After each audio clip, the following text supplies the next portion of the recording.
Bonjour et bienvenue dans Pour ne rien dire, une série de vidéos consacrée à l'analyse de discours et d'argumentation. Pour cette seconde vidéo, j'ai décidé de vous parler de ces discours qui attaquent ou contournent la lutte contre le changement climatique.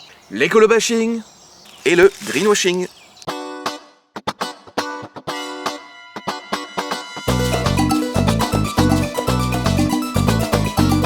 En France comme ailleurs, l'écologie est devenue un sujet politique majeur. Et pour cause, le changement climatique est en train de modifier durablement notre planète. Ces changements impactent l'intégralité de nos modes de vie. Ils remettent aussi en question nos modèles économiques, sociaux et politiques.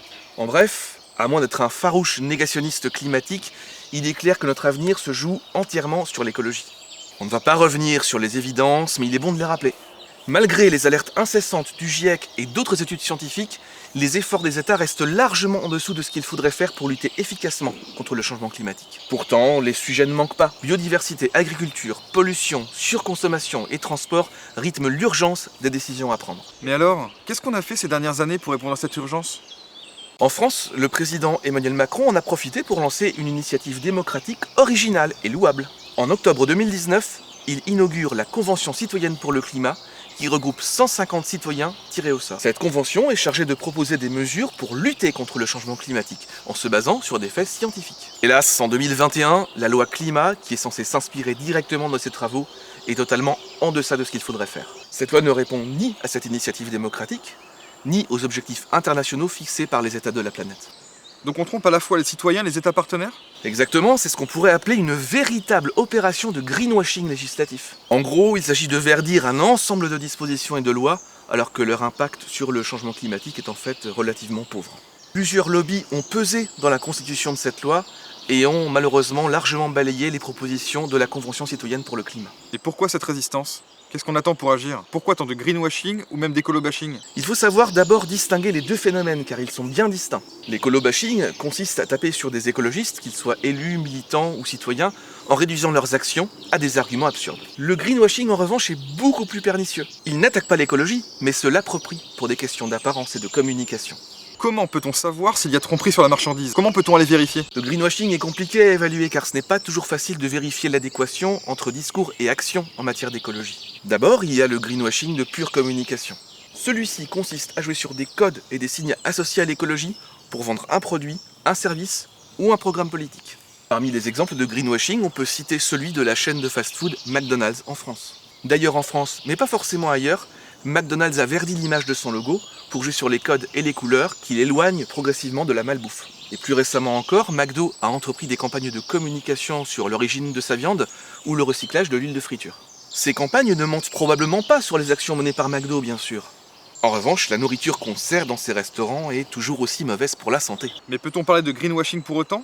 En quoi un restaurant est mauvais pour la planète ? Ici, ce n'est pas le fait que ce soit un restaurant le problème, mais que cette chaîne contrôle de gigantesques filières d'approvisionnement.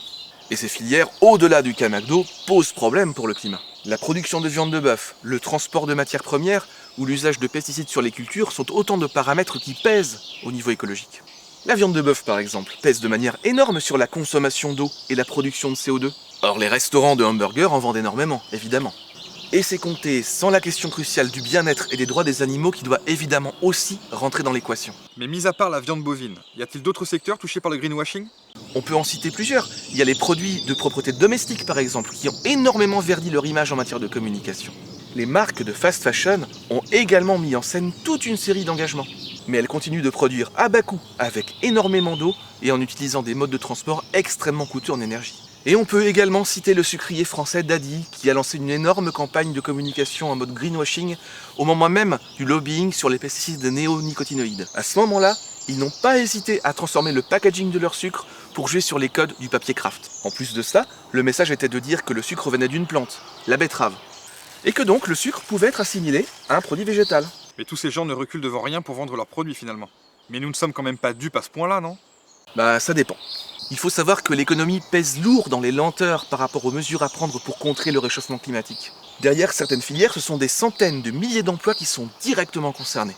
Ces entreprises défendent donc leurs intérêts en pensant à court terme. Rien ne les empêcherait pourtant d'organiser une transformation durable de leur activité avec le soutien et l'engagement des États. Cela créerait d'ailleurs énormément d'emplois nouveaux et permettrait de former beaucoup de monde. Mais cette projection à long terme est compliquée quand on a en tête l'intérêt immédiat des profits financiers. Dans ce sens, si ces énormes entreprises agitent souvent la menace des emplois perdus, c'est pourtant bien les résultats nets qui les guident. Donc on ne peut pas vraiment changer de modèle sans changer d'économie, c'est ça? Disons que ça paraît très compliqué. Et c'est encore plus compliqué quand ce modèle économique s'organise pour défendre ses propres intérêts. C'est ainsi que s'est organisé le lobbying très efficace autour de la véritable trahison que représente la loi climat votée en France en 2021. Et ça montre bien la fragilité de notre système démocratique contemporain face à ses intérêts économiques et financiers puissants. Il faudrait donc non seulement changer de modèle économique, mais probablement aussi de modèle politique. Et ça, c'est encore plus compliqué. Les recherches montrent que l'essor des économies capitalistes est directement lié à l'essor de nos démocraties contemporaines. On peut quand même élire des femmes et des hommes écologistes qui peuvent faire bouger les lignes. Oui, ça peut fonctionner quand ces femmes et ces hommes ne sont pas victimes d'écolo-bashing.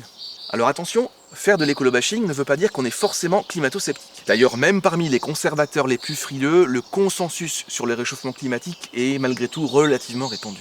Seules subsistent quelques manipulations pseudo-scientifiques sur l'origine du réchauffement climatique, mais ces tentatives restent heureusement largement isolées et ignorées. En revanche, là où il y a absence de consensus, c'est sur les mesures à mettre en œuvre. Le scepticisme concerne donc plutôt les actions politiques, leurs enjeux et leurs impacts. Pourquoi donc? On sait exactement ce qu'il faut faire pour agir pour le climat. On le sait depuis des années, et les travaux des scientifiques vont tous dans le même sens. Tout à fait. Prendre en considération les travaux scientifiques est une chose, les transformer en action politique en est une autre. Et pour éviter d'aller trop loin, quand le greenwashing ne suffit plus, les adversaires de l'écologie passent à la vitesse supérieure, l'écolo-bashing. Et pour cela, plusieurs stratégies sont possibles. Discours, argumentation et rhétorique sont alors utilisés comme de véritables armes anti-écolo. D'abord, on peut flirter sur le climato-scepticisme, en jouant sur l'égalité apparente des opinions, véritable cancer de nos sociétés hyper-médiatisées. Oui, l'origine du changement climatique, c'est pas uniquement l'homme. Ici, on joue sur une forme de scepticisme, de doute sain, sans nier la réalité du changement climatique. On discute sur les causes alors que c'est aux conséquences qu'il faudrait s'attaquer. Ainsi, on détourne l'attention des réels problèmes. Pas changer de modèle de société comme ça, faut du temps pour s'adapter. Évidemment, changer les choses ne se fait pas en un claquement de doigts, mais dire que c'est difficile, c'est refuser de faire les efforts nécessaires. On évite ainsi de prendre toute mesure face au bouleversement annoncé. Vous voulez la décroissance? Mais c'est une catastrophe, les gens vont perdre leur emploi et mourir de faim. C'est ça que vous voulez pour vos enfants? L'argument de la décroissance est à la fois pervers et non pertinent économiquement. D'abord, on sait que les ressources ne sont pas inépuisables. Du simple point de vue mathématique, statistique ou énergétique, la croissance infinie n'est pas soutenable. Ensuite, on assimile ici les changements économiques à mener à une véritable régression planétaire. Cette régression entraînerait l'effondrement économique. On ajoute alors à la peur de l'effondrement climatique, celle de l'effondrement économique. Et quitte à se taper des étés caniculaires, on préfère le faire avec un emploi. Le problème, c'est que décroître ne veut pas dire que tout s'effondre. Ça veut dire qu'on déconsomme, qu'on consomme mieux, vers les choses essentielles. On redéfinit les prix, la valeur et les cours des matières premières par exemple. On crée également de nouveaux emplois dans de nouveaux secteurs. Bref, refuser le modèle totalitaire de la croissance infinie, c'est faire preuve de sagesse et de réalisme économique, contrairement à ce qu'on voudrait nous faire croire. Au fond, la société humaine s'est toujours adaptée au changement. Un de plus, un de moins, je vais te dire. Cet argument joue sur une surestimation de nos capacités. Et en plus, il met totalement de côté tout le reste du vivant qui souffre lui aussi du changement climatique. En plus de cela, on oublie ici quelque chose de très important. Toutes les sociétés ne sont pas capables de s'adapter à ces changements. En effet, elles ne sont et ne seront pas toutes frappées de la même manière. Le changement climatique va faire disparaître des îles ou rendre des régions entières totalement inhabitables. Cette histoire d'adaptation est typiquement occidentale. Elle découle d'une vision inégalitaire, colonialiste et positiviste de l'histoire humaine. Elle balaye d'un revers de main les souffrances des sociétés fragiles qui ne pourront pas s'adapter et seront condamnées à disparaître. En outre, cet argument confine au chacun pour soi. Ceux qui ne réussiront pas à s'adapter disparaîtront. Cet argument, on le retrouve surtout dans certains pays du Nord par exemple, qui émettent beaucoup de CO2, mais qui se sentent pourtant beaucoup moins concernés que les autres. Alors que ce sont leurs émissions et leurs politiques industrielles qui fragilisent les pays du Sud. Oh, on va quand même pas s'arrêter de vivre. Cet argument est peut-être le plus triste. Il indique que réduire la consommation de produits superflus, ce serait s'arrêter de vivre. Les gens qui utilisent cet argument doivent avoir une vie bien terne pour que la surconsommation soit leur seule bouée existentielle. Cet argument fait souvent appel à la tradition et aux habitudes, qui est un réflexe et un refuge bien commode pour ne surtout rien changer. On a toujours fait comme ça, c'est toujours très facile comme argument. Et ici, on oublie qu'on peut tout à fait changer de modèle social et économique tout en continuant à vivre. Et donc à prendre du plaisir sans pour autant produire d'irréversibles dégâts. C'est à chacun à sa mesure de faire des efforts. C'est aux individus de se bouger. Cet argument est l'un des plus vicieux, car il fait reposer la responsabilité du changement climatique sur les individus seuls. Évidemment, nous participons tous aux problèmes, mais nous sommes en bout de chaîne. Les problèmes liés au changement climatique sont d'abord dus aux politiques des États et aux structurations économiques et industrielles. En disant que c'est à chacun de faire des efforts, on refuse en même temps de contraindre les consortiums économiques et financiers. Et ce faisant, on replace encore les individus dans un seul rôle, celui de consommateurs, et non de citoyens. Ce serait donc aux individus de mieux consommer s'ils veulent sauver la planète? Cette position est cynique et culpabilisante car nous n'avons pas tous les mêmes moyens d'agir en fonction de notre situation sociale. Mais bien évidemment, cet argument repose encore une fois sur une logique néolibérale totalement assumée. De surcroît, quand on a le malheur de s'engager et de militer pour l'écologie, les écolobâcheurs sortent l'artillerie lourde. Ils mobilisent ainsi une véritable armada de stéréotypes avec pour objectif de décourager celles et ceux qui souhaitent s'engager. En même temps, c'est quoi le projet des militants? Imposer une dictature verte, c'est ça? C'est pas la peine de faire de l'écologie punitive? On a déjà tous entendu l'expression Khmer vert balancer à la figure des militants écologistes. Elle repose sur une comparaison hasardeuse et violente. Elle fait en effet référence au Khmer rouge, force militaire et politique dirigée par le sanguinaire Pol Pot qui a littéralement décimé le Cambodge. Ainsi donc, vouloir sauver la planète, le vivant et les sociétés qui y vivent, équivaudrait à ravager des sociétés? On voit bien que la comparaison ne tient pas. Hélas, les maires des villes écolos sont régulièrement attaqués de cette façon, dès qu'ils veulent mettre en place une mesure écologiste.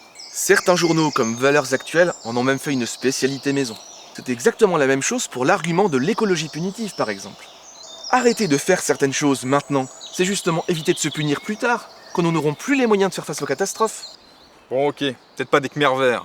Mais les écolos, là, c'est pas un des communautaristes, là? Ils sont pas un peu woke? Les rouges, les verts, c'est un peu la même chose. C'est une menace pour nos sociétés. D'abord, notre modèle de société se menace très bien tout seul. Les politiques sociales et économiques mises en place par nos gouvernements successifs ont très bien joué leur rôle dans ce domaine. Mais surtout, évidemment que l'écologie, par nature, s'intéresse à tout un ensemble de questions sociales. Lutter pour l'écologie, c'est forcément lutter contre les inégalités, puisque nous ne sommes pas tous touchés de la même manière par le changement climatique. C'est aussi lutter pour les droits des animaux, par exemple, ou encore pour la préservation des peuples, et des cultures, et de leur connaissance en matière de préservation de la biodiversité. Et comme le disait le militant brésilien Chico Mendes, l'écologie sans lutte des classes, c'est du jardinage. C'est d'autant plus vrai aujourd'hui, tant le changement climatique résulte de notre modèle économique capitaliste. C'est facile, ça. Mais l'écologie, c'est pas un truc de bobo des villes, là? Cet argument est absurde. Il tendrait à montrer que l'écologie est quelque chose de déconnecté de la réalité.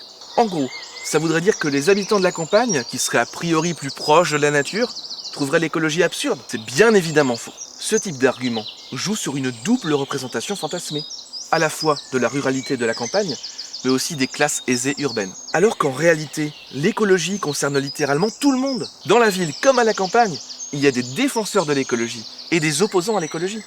Ah non, mais les militants écolos, c'est quand même beaucoup des petits jeunes. Il ferait mieux d'aller à l'école, apprendre 2-3 choses, avant de venir nous voir et nous donner des leçons à nous. Petits cons. Cette caricature joue sur la relative jeunesse des militants, ou en tout cas celle qui s'est illustrée à travers le mouvement Fridays for Future, avec notamment Greta Thunberg. En rapprochant écologie et jeunesse, les adeptes de l'écolo-bashing caricaturent les militants en utopistes déconnectés des réalités. Comme si être jeune empêchait d'être ancré dans la réalité, aux prises avec les enjeux du vrai monde. En plus, entre ça et la caricature du bobo, les écolo-basheurs cantonnent la prise de conscience écologiste à une forme d'embourgeoisement.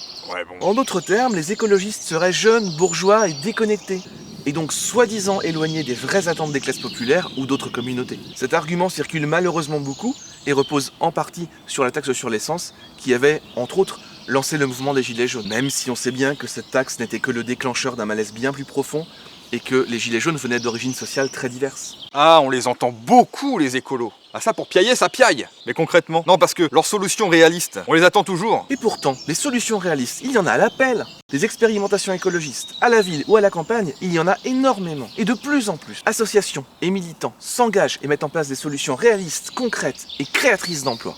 Mais tout dépend de ce qu'on entend par réalisme. Bien souvent, ce qui est considéré en fait comme réaliste correspond en fait au dogme de notre modèle économique et financier capitaliste. En gros, il faudrait donc des solutions écologiques qui ne remettent pas en cause notre modèle de consommation. Or, on sait bien que pour faire face au changement climatique, c'est d'abord ce modèle précisément qu'il faut remettre en question. Quant aux solutions réalistes sur la consommation énergétique ou l'économie locale et circulaire par exemple, il y en a énormément et de plus en plus. Tant mieux. Non, mais ça va, ces discours d'apocalypse là. Ces discours négatifs et catastrophiques, même pas la fin du monde. La fin du monde, non. La planète survivra. Mais la fin d'un monde, sûrement. Ne serait-ce que parce que notre mode de vie est à l'origine d'une extinction de masse sans précédent. Alors évidemment, on ne bâtit pas d'espoir sur un discours apocalyptique, mais il faut quand même un électrochoc pour pouvoir se bouger. Cet électrochoc peut faire peur, car il montre effectivement que si on ne fait rien, on risque l'effondrement. C'est pour l'éviter, et pour permettre à nos sociétés de reprendre leur juste place dans ce monde qu'il faut agir dès maintenant. En restant plein d'espoir bien sûr, mais en ayant également totalement conscience de la gravité des enjeux. Cela peut permettre d'être réaliste, d'être informé sur les actions à réaliser et de regarder l'horizon avec détermination. On peut s'en sortir, mais cela demandera probablement des solutions écologiques radicales et pas simplement quelques ajustements timides. Alors, ne nous laissons pas déconcentrer, gardons le cap et sachons reconnaître l'écolo-bashing et le greenwashing de la véritable écologie. J'espère que vous avez pris autant de plaisir à regarder cette vidéo que nous à la faire. Oui. N'hésitez pas à commenter ou à poser des questions. Nous serons heureux de vous répondre. Ouais. À la prochaine et merci de consulter les liens notés en dessous de la vidéo.